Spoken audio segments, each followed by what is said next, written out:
नमस्कार दोस्तों। आज की वीडियो बहुत ही इंटरेस्टिंग होने वाली है। आज की वीडियो में हम बात करेंगे पारिजात के वृक्ष की उत्पत्ति कैसे हुई और ये धरती पर कैसे आया। एक बार की बात है, देवराज इंद्र महर्षि दुर्वाला के श्राप के कारण श्रीहीन हो गए थे। स्वर्ग से वैभव समृद्धि सब विलुप्त हो गया था।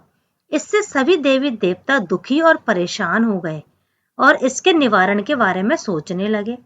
फिर वह एक दिन भगवान विष्णु के पास गए। फिर विष्णु भगवान ने देवताओं और असुरों की मदद से सागर मंथन करने की सलाह दी। फिर देवताओं और असुरों की सहायता से समुद्र मंथन हुआ, जिसमें से सबसे पहले विष निकला, जिसे भगवान भोलेनाथ ने ग्रहण किया और भोलेनाथ नीलकंठ कहलाए। फिर इसके बाद समुद्र में से एक एक करके 14 रत्न निकले। उन 14 रत्नों में से एक पारिजात का वृक्ष भी था, जिसे देवराज इंद्र ने स्वर्ग में स्थापित किया। सागर मंथन से ही माता लक्ष्मी की भी उत्पत्ति हुई है। माता लक्ष्मी को पारिजात के फूल बहुत अधिक प्रिय हैं। पारिजात के फूलों को भगवान शिव और अन्य सभी देवताओं की पूजा में शामिल किया जाता है। अब बात करते हैं पारिजात वृक्ष के धरती पर कैसे आया। जब देवराज इंद्र ने इसे स्वर्ग में स्थापित कर लिया, तब कुछ समय के बाद भगवान श्री कृष्ण ने देवराज इंद्र से इसका एक बीज लिया और उसे अपनी पत्नी देवी रुक्मणी को उपहार के रूप में दिया। रुक्मणी जी ने इस बीज को मिट्टी में लगवा दिया। समय के साथ साथ जब ये पौधा बड़ा हुआ और इसमें बहुत सारे फूल आने लगे और इन फूलों की खुशबू दूर दूर तक फैलने लगी। फिर एक दिन नारद मुनि ने श्री कृष्ण की दूसरी पत्नी सत्यभामा को उकसाया और कहा, नारायण नारायण। भगवान श्री कृष्ण ने इतना लाभकारी और गुणकारी, जिसके फूल की खुशबू दूर दूर तक फैली हुई है, उस पौधे का बीज देवी रुक्मणी को उपहार के रूप में दिया है।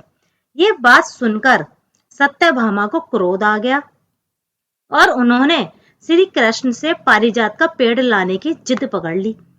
तब श्री कृष्ण ने अपने दूत के माध्यम से देवराज इंद्र को संदेश भेजा कि पारिजात वृक्ष सत्यभामा की द्वारका में लगवाने को दे दें, लेकिन देवराज इंद्र ने मना कर दिया। तब भगवान कृष्ण ने इंद्र पर हमला बोल दिया और युद्ध में उन्हें हराकर पारिजात का पेड़ इंद्रलोक से लाकर सत्यभामा को दे दिया। जब भगवान श्री कृष्ण पारिजात के पेड़ को धरती पर ला रहे थे, तब देवराज इंद्र ने पारिजात के पेड़ को श्राप दिया कि इस पेड़ के फूल सिर्फ रात में खिलेंगे और सुबह होते ही सारे फूल नीचे झड़ जाएंगे। हमारे देश में इस पेड़ को अलग अलग नामों से जाना जाता है, जैसे हरसिंगार, शेफाली, पारिजात, प्राजक्ता। पारिजात के फूल से श्री हरि का श्रृंगार किया जाता है, इसलिए इसे हरसिंगार के नाम से भी जाना जाता है। पारिजात के फूल सिर्फ इसलिए ही रात में खिलते हैं और सुबह होते ही झड़ जाते हैं, क्योंकि इसे देवराज इंद्र ने श्राप दिया था। पारिजात का पेड़ शुक्रवार या फिर सोमवार को हम लगा सकते हैं। शुक्रवार की शाम को पारिजात का पेड़ लगाना सबसे सही और शुभ माना जाता है। तो ये थी पारिजात वृक्ष की उत्पत्ति की कहानी और स्वर्ग से पृथ्वी पर आने की कथा। उम्मीद है दोस्तों आपको वीडियो पसंद आई होगी। मिलते हैं अपनी नेक्स्ट वीडियो में, तब तक के लिए धन्यवाद।